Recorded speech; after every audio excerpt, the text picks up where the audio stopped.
News 42 Kannada.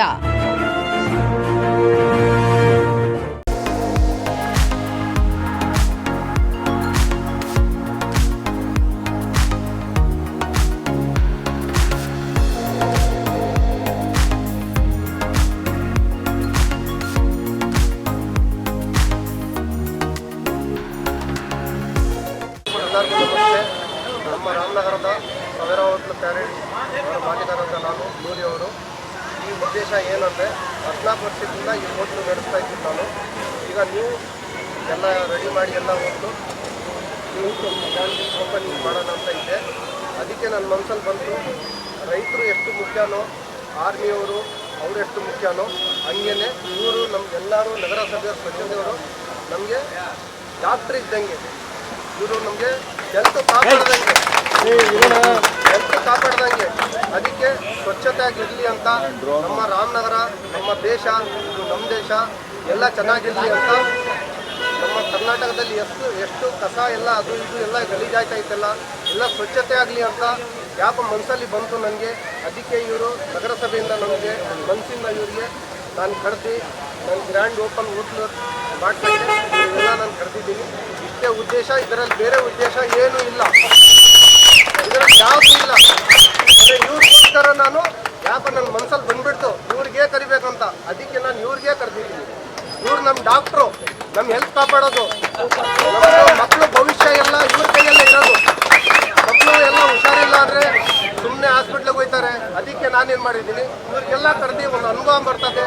ಚಿಕ್ಕ ಮಕ್ಕಳಿಗೆ ಅವರ ತಂದೆ ತಾಯಿಗೆಲ್ಲ ಅವ್ರ ಮಕ್ಕಳಿಗೆಲ್ಲ ಹೇಳಬೇಕು, ಕ್ಲೀನಾಗಿಡಿ, ರಾಮನಗರ ಎಲ್ಲ ಚೆನ್ನಾಗಿಡಿ, ಮೋರಿಗಿರಿಯಲ್ಲಿ ಕಸ ಎಲ್ಲ ಹಾಕಬೇಡಿ. ಎಲ್ಲೂ ಅವ್ರು ನಗರಸಭೆಯವ್ರು ಬರ್ತಾರೆ, ಒಂದು ಕಡೆ ಇಟ್ಟಿರಿ. 3 ದಿವಸ 4 ದಿವಸ ನಿಮ್ಮ ಮನೇಲಿ ಕಸ ಇದ್ದರೆ ಹುಳ ಬೀಳ್ತದೆ ಅಂತ ಇದೆಲ್ಲ ಮಾಡೋಕ್ಕೆ ಹೋಗ್ಬೇಡಿ. ರೋಡ್ ಮೇಲೆ ಬಿಸಾಕಬೇಡಿ. ಅವ್ರು ಬಂದರೆ ಅವ್ರಿಗೆ ರೆಸ್ಪೆಕ್ಟ್ ಮಾಡಿ. ಅವ್ರು ನೀರು ಕೇಳಿದ್ರೆ ನೀರು ಕೊಡಿ. ಕೈಯಿಂದ ಏನಾಯ್ತದೆ ಅವ್ರಿಗೆ ಪ್ರೀತಿ ಮಾಡಿ. ಅವ್ರಿಗೋಸ್ಕರ ಇವರೇ ನಮ್ಮ ಡಾಕ್ಟ್ರು, ಇವರೇ ನಮ್ಮ ಡಾಕ್ಟ್ರು, ಇವರೇ ನಮ್ಮ ಡಾಕ್ಟ್ರು.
ನ್ಯೂಸ್ 42 ಕನ್ನಡ.